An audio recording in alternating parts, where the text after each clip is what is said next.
तो कहानी की स्टार्टिंग में हम कहानी के मेन कैरेक्टर यूचिरो को देखते हैं, जो कि अपने पेरेंट्स के साथ रहता है। लेकिन ऐसा क्या हो गया कि उसी के पेरेंट्स अब उसकी जान लेना चाहते हैं, और यहाँ पे जो उसके फादर हैं वो हाथ में चाकू लेके यूचिरो की जान लेना चाहते हैं। यूचिरो ये नजारा देख के डर जाता है और वहां से भागने की कोशिश करता है। वो सोचता है कि वो घर से तुरंत निकल जाएगा और कहीं दूर चला जाएगा। लेकिन जब वह घर के डोर पर पहुंचता है तो वह देखता है कि उसी के दोस्तों की डेड बॉडी वहां पे पड़ी हुई है। अब यह नजारा देखने के बाद यूचिरो डर भी जाता है और बहुत ज्यादा घबरा जाता है। तभी अचानक से उसके फादर पीछे से आ जाते हैं और अपने ही बेटे को चाकू मार देते हैं। उनको ऐसा लगता है कि उन्होंने यूचिरो की जान ले ली है, लेकिन ऐसा होता नहीं। इस हादसे में यूचिरो बच जाता है। फिर आगे चलकर के वो एक ऑर्फनेज में चला जाता है, जहां पे वह अपनी जान बचा सके और ऊपर से उसको रहने के लिए जगह भी मिल जाए। अब यूचिरो जब पहली बार ऑर्फनेज में आया था तो वह किसी से बात नहीं करता था, ना तो किसी से बात करता और ना ही किसी के साथ दोस्ती करता। लेकिन अचानक से एक लड़का जिसका नाम मीका है, वह उसके सामने दोस्ती का हाथ बढ़ाता है। अब यहाँ पे यूचिरो मीका से दोस्ती नहीं करना चाहता था। ऐसा इसलिए है क्योंकि यूचिरो को लगता है कि वो बहुत ही ज्यादा अनलक्की है, क्योंकि उसने अपने ही दोस्तों को मरते हुए देखा है। तो उसको ऐसा लगता है कि जो भी उसके साथ रहते हैं वो मार दिए जाते हैं। लेकिन मीका लगातार कोशिश करता रहता है यहाँ पे यूचिरो से दोस्ती करने की, और फाइनली दोनों के बीच में दोस्ती हो जाती है। अब यहाँ पे यूचिरो को लग रहा होता है कि उसकी लाइफ अब बहुत अच्छी चल रही है और सब चीज ठीक है। लेकिन तभी शहर में एक नई बीमारी आ जाती है, जहां पे जितने भी लोग 13 साल से जिनकी उम्र ज्यादा है, उनकी जान अपने आप जा रही थी। और किसी को समझ में नहीं आ रहा था कि ये सब क्या चल रहा है। और जब ये बीमारी सब जगह फैल रही थी, तभी उसी दौरान कुछ नए लोग वहां पे आ जाते हैं। इनको देखने पे ऐसा लग रहा होता है कि नॉर्मल ह्यूमंस हैं, लेकिन ऐसा नहीं है। ये एक वैम्पायर्स का एक ग्रुप है जो कि इनके शहर में अचानक से आ जाता है। और वहीं पे दूसरी तरफ हम देखते हैं यूचिरो को, जो कि अपने दोस्तों के साथ मिलकर के वापस ऑर्फनेज की तरफ भाग रहे होते हैं। जब वो लोग देख रहे होते हैं कि रास्ते में किस तरीके से काफी सारे लोगों की जान जा रही है, वो लोग ऑर्फिन्स पहुंच तो जाते हैं, लेकिन वहां जाने के बाद इन लोगों को पता चलता है कि इनके जो केयरटेकर हैं उनकी जान जा चुकी है। और तभी वहां पे वो वैम्पायर्स का ग्रुप भी आ जाता है और वह यहाँ के सभी बच्चों को किडनैप करके अपनी जगह पे ले चले जाते हैं। अब ये लोग इनको 4 साल के लिए एक जगह पर रखेंगे, जहां पे इनको खाना पानी दिया जाएगा और उसके साथ ही साथ इनका ब्लड भी निकाला जाएगा। और ये सभी चीजें इन बच्चों के साथ तब तक होती रहेगी जब तक ये लोग 13 साल के नहीं हो जाते। लेकिन यूचिरो को ये जगह अच्छी नहीं लगती, वो यहाँ से निकलना चाहता था। तभी उसकी नजर जाती है 2 वैम्पायर्स पे, जो कि एक लड़के को तंग कर रहे थे। जब यूचिरो जाता है और उन वैम्पायर्स को बोलता है कि उसको छोड़ दो, तो वैम्पायर्स यूचिरो को पकड़ लेते हैं और बाद में बोलते हैं कि हम तुम्हें यहाँ से नीचे से फेंक देंगे। तभी उसी दौरान वहां पे मीका भी आ जाता है। वो यहाँ पे यूचिरो की जान बचाने के लिए लगातार वैम्पायर्स को बोल रहा होता है कि उसे जाने दो, उसकी कोई गलती नहीं है। लेकिन वैम्पायर्स उसकी बात नहीं सुन रहे थे।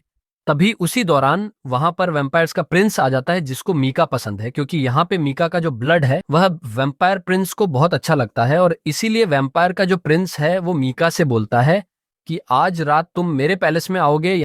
यहाँ पे मीका मान जाता है, लेकिन मीका बोलता है कि इसके बदले में मेरे दोस्त को माफ कर दो, और यहाँ पे वैम्पायर का प्रिंस उसको माफ कर देता है। अब यहाँ पे ना केवल यूचिरो को माफ कर दिया जाता है, बल्कि सभी लोगों को बहुत ही अच्छा खाना दिया जाता है। लेकिन यहाँ पे केवल यूचिरो को पता होता है कि इस खाने के बदले में मीका ने अपना बहुत सारा खून उस प्रिंस को दिया होगा। और जब मीका वापस आता है तो यूचिरो उसको बोलता है कि तुम उसके महल में क्यों गए थे। फिर यहाँ पे मीका बताता है कि मैं केवल अपना खून देने नहीं गया था, मैं कुछ चीजें ढूंढ रहा था ताकि हम किसी तरीके से यहाँ से बच के बाहर निकल सके। और देखो मुझे क्या मिला, एक गन और एक मैप। हो सकता है हम इस मैप के जरिए यहाँ से बाहर निकल सके। अब यूचिरो को ये रास्ता अच्छा लगता है, तो वह यहाँ पे बाकी सबको भी उठा देता है और बोलता है कि चलो हमें यहाँ से निकलना होगा। वो लोग बिना किसी की नजरों में आए काफी दूर तक चले आते हैं। और जब वो लोग मेन गेट पर पहुंच जाते हैं और उन्हें ऐसा लगता है कि वो लोग यहाँ से निकल जाएंगे, तभी फेरेड उनके सामने आ जाता है और वो बताता है कि ये सब मेरी चाल थी, क्योंकि मैं पहले तुम लोगों को एक होप देना चाहता था कि तुम लोग यहाँ से बच के बाहर निकल सकते हो, लेकिन उसके बाद में फिर तुम्हारी जान लेना चाहता था। और यहाँ पे फिर फेरेड एक बच्ची को अपने हाथ में पकड़ता है और उसका खून पीने लगता है, और उसको तब तक नहीं छोड़ता जब तक उसकी जान ना चली जाए। फिर इसके बाद फेरेड एक एक करके सबकी जान ले रहा था। अब यहाँ पे बीच में यूचिरो उस गन को पकड़ता है और लगातार फेरेड की तरफ निशाना लगा रहा होता है, लेकिन इसका भी कोई फायदा नहीं होता और फेरेड हर बार उसकी गोलियों से बच जाता है। फिर आखिरी में बचती है अकाने, जिसको यूचिरो पसंद करता था। तो यूचिरो यहाँ पे उसकी जान तो बचाना चाहता था, लेकिन वो बचा नहीं पाता। फिर यहाँ पे मीका को भी गुस्सा आ जाता है और वह गन अपने हाथ में पकड़ लेता है और कोशिश करता है कि वह फेरेट की जान ले ले, लेकिन वह ऐसा कर नहीं पाता। इसके बाद फेरेट उसका पेट चीर देता है, जिसके बाद मीका की अब धीरे धीरे जान जा रही थी। अब ये चीज देख के यूचिरो को गुस्सा आ जाता है और वह तुरंत ही गन को अपने हाथ में पकड़ लेता है, और इस बार जब वो गोली चलाता है तो उसका निशाना नहीं और किसी तरीके से वो फेरेट की जान ले लेता है। अब यहां से यूचिरो अकेला भागना नहीं चाहता था, वो मीका को भी अपने साथ ले जाना चाहता था, लेकिन मीका उसके लिए मना कर देता है। वो बोलता है कि अगर तुम मुझे अपने साथ ले जाओगे तो तुम भी पकड़े जा सकते हो, और इसलिए मीका के लगातार बोलने के बाद यूचिरो उसको वहीं पे छोड़ के भाग रहा होता है। अब यूचिरो का मन तो नहीं था, लेकिन उसे ऐसा करना पड़ता है और वो लगातार वहां से भाग रहा होता है। फिर भागते भागते जब वह उस जगह से बाहर निकल आता है तो वह देखता है कि उसके सामने पूरी जगह बर्फ से ढकी हुई है और उसको कुछ भी समझ में नहीं आ रहा था। तभी 3 लोग उसके सामने आते हैं और वह लोग बोलते हैं कि लगता है तुम वहां से बच के भाग आए हो, अगर तुम हमारी मदद करोगे तो हम वहां पे तुम्हारा बदला ले सकते हैं, जो भी चीज तुम्हारे साथ हुई है। और उसके बाद यूचिरो यहाँ पे कुछ भी नहीं बोलता, बल्कि उस आदमी को गले लगा लेता है। फिर इसके बाद हम देखते हैं कि काफी साल बीत जाते हैं और यहाँ पे यूचिरो बड़ा हो जाता है। अब यूचिरो एक हंटर बन चुका था और वह उसी आदमी के साथ मिलकर के काम कर रहा होता है जिस आदमी ने उसकी जंगल में जान बचाई थी। अब यहाँ पे यूचिरो फिलहाल के लिए एक डीमन से लड़ने वाला है। वो उस डीमन से लड़ भी रहा था, लेकिन अचानक से ये पता चलता है कि उसने एक रूल तोड़ा है। उसने अपने सीनियर्स को नहीं बताया कि वो यहाँ पे किसी डीमन से लड़ने आ रहा है, और इसीलिए यहाँ पे यूचिरो को अब सजा मिलती है और उसको एक स्कूल में भेज दिया जाता है। ये स्कूल उन हंटर्स के लिए होता है जो कि रूल तोड़ते हैं। अब यहाँ पे यूचिरो को मजा नहीं आ रहा होता है, तो वो लगातार टीचर के साथ बहस कर रहा होता है और उसको ऐसा लगता है कि वो यहाँ से सस्पेंड हो जाएगा। लेकिन तभी यूचिरो के पीछे जो लड़की बैठी हुई होती है वो उसको बताती है कि देखो यहाँ पे चुपचाप बैठे रहो, क्योंकि अगर तुम्हें सस्पेंड कर दिया गया तो इसका मतलब ये नहीं है कि तुम्हें स्कूल से निकाल दिया जाएगा, बल्कि तुम्हें कुछ और देर यहाँ पर बैठना होगा।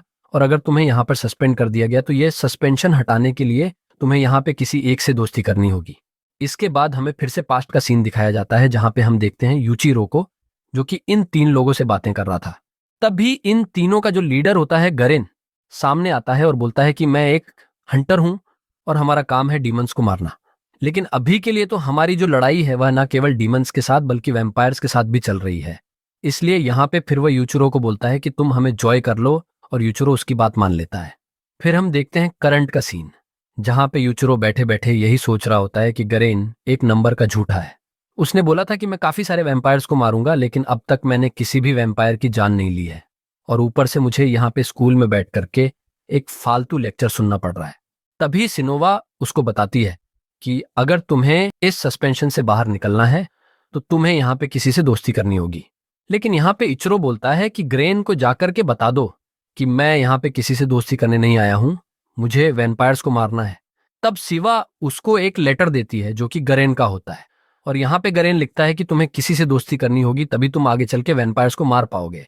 फिर इसके बाद जब दोनों घर जा रहे होते हैं तभी यहाँ पे यूचिरो देखता है कि उसी का क्लास का जो एक लड़का है जिसका नाम यूची है वह कुछ लोगों से पिट रहा है। तब यहाँ पे यूचिरो जाता है उसकी जान बचाने के लिए, लेकिन तभी सोएमा बताती है कि अगर तुमने बीच में जाकर लड़ाई की तो ये रूल को तोड़ना होगा। और ये सुनने के बाद यूचिरो यहाँ पे कुछ भी कर नहीं पाता और वह भी पिट जाता है। फिर बाद में जब वो तीनों एक साथ जा रहे होते हैं तब यहाँ पे यूचिरो उसको बोलता है कि तुम वहां पे किस लिए पिट रहे थे। तब यहाँ पे यूची बताता है कि मेरी एक बहन थी जिसको वैम्पायर्स ने खत्म कर दिया, और मैं भी खुद वैम्पायर्स हंटर बनना चाहता हूँ और डीमन हंटर भी बनना चाहता हूँ, लेकिन वो लोग ऐसा समझते हैं कि मैं बहुत कमजोर हूँ, इसलिए वो लोग मुझे मार रहे थे। और फिर यूचिरो बोलता है कि देखो उनकी बात तो सही है, तुम हो तो कमजोर। लेकिन तभी उन्हें ज़ी ने एक धमाके की आवाज सुनाई देती है और जिसके बाद हाई अलर्ट जारी कर दिया जाता है ये बोल के कि एक वैम्पायर उनके इलाके में घुस आया है। अब ये बात सुनते ही यूचिरो को एक मौका मिल जाता है। उसको ऐसा लगता है कि अगर उसने इस वैम्पायर की जान ले ली तो वह साबित कर सकता है कि वह एक अच्छा वैम्पायर हंटर आगे चल करके बन पाएगा। इसीलिए वह अपने लॉकर में से कुछ सामान निकालता है जो उसने छुपा के रखा था। फिर काफी देर ढूंढने के बाद उसे एक क्लासरूम में एक वैम्पायर मिलती है जो कि दूसरी लड़की का खून पीने वाली होती है। लेकिन तभी वहां पे यूचिरो अपनी तलवार की मदद से उस वैम्पायर को ऐसा करने से रोक देता है और इसके बाद दोनों के बीच में लड़ाई स्टार्ट हो जाती है। यहाँ पे यूचिरो बहुत ही अच्छी टक्कर दे रहा होता है उस वैम्पायर को, लेकिन इसका ज्यादा फायदा नहीं हो पाता क्योंकि वैम्पायर जो है लगातार अपने आप को हील कर रही होती है अपनी पावर की मदद से। फिर यूचिरो इसके बाद उस वैम्पायर का एक हाथ भी काट देता है, लेकिन वो वैम्पायर अपनी पावर की मदद से फिर से एक नया हाथ उगा देती है। अब ये चीज देखते हुए वो वैम्पायर समझ जाती है कि अगर वह ज्यादा लड़ेगी तो हो सकता है उसकी पावर खत्म हो जाए, और ऐसा दिख भी रहा होता है। उस वैम्पायर की जो पावर होती है वो धीरे धीरे कम हो जाती है, इसलिए उसको खून चाहिए, और वो खून पीने के लिए फिर से उस लड़की के पास जा रही होती है, उस पर अटैक करने के लिए।